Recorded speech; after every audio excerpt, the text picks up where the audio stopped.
मोहम्मद मुस्तफा। जलसा हमारा ये दिन बरकतों के खुदा की। जलसा सालाना बरतानिया में लंगर की मज़ेदार रोटी एक जदीद रोटी प्लांट में तैयार की जाती है।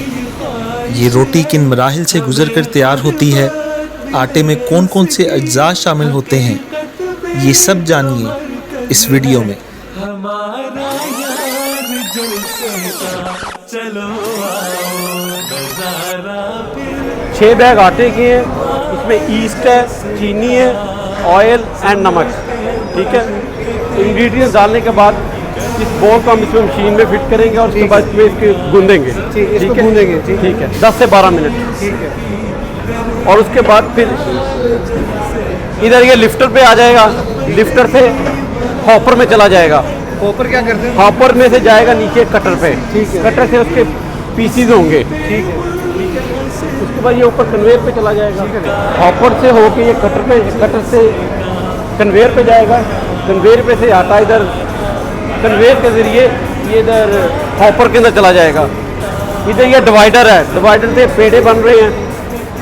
पेड़ों के यहाँ पे वो पेड़े प्रेस होंगे, फिर आगे आ जाएंगे, वो पीटे की शेप में उसको चेंज हो जाएगा। वो यहाँ पे वो पीटे की शेप में चेंज होएगा। यहाँ से ये रोटी गोल हो रही है।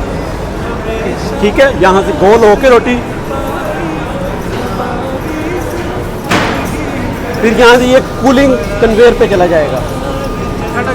ठंडा करती है। ठीक है, कूलिंग कन्वेयर पे से ये राउंड होके 10 मिनट, तकरीबन 5 to 10 मिनट कूल होके यहाँ से ये रोटी ओवन के अंदर बेक होने के लिए जा रही है।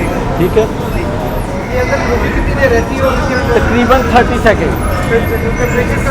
तकरीबन टेम्परेचर इसका 4 to 500। बाद रोटियाँ कूल होने के बाद ये कूलिंग कन्वेयर पे चली जाएगी।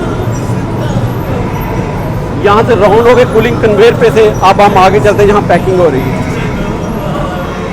कूलिंग कन्वेयर पे इसलिए आ रही है कि रोटी के अंदर स्टीम है, ये स्टीम कम हो जाए और पैकिंग के लिए इजी हो जाती है ये। ठीक है, ये कूलिंग के बाद ये पैकिंग की तरफ आ रही है। फिर हम इसको 10-10 का स्टैक लगा के इन तमाम मराहिल से गुजरकर एक मज़ेदार रोटी तैयार होती है। ये रोटी प्लांट 1 घंटे में करीबन 10,000 रोटियां बनाता है, जिनको पैक करके जलसे के मेहमानों की ज़ियाफ़त के लिए पेश किया जाता है। ये जलसा हमारा ये दिन बरकतों के खुदा की नायात और शफ़क़तों के। ये जलसा हमारा ये दिन बरकतों के